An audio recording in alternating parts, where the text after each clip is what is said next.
começou, meu. Eu tô meditando. Hora da sobremesa.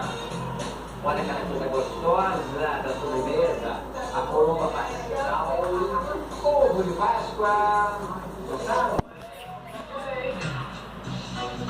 O grupo comemora a Páscoa e o lançamento de um novo álbum. Saiba mais sobre mitos e verdades dos alimentos da Páscoa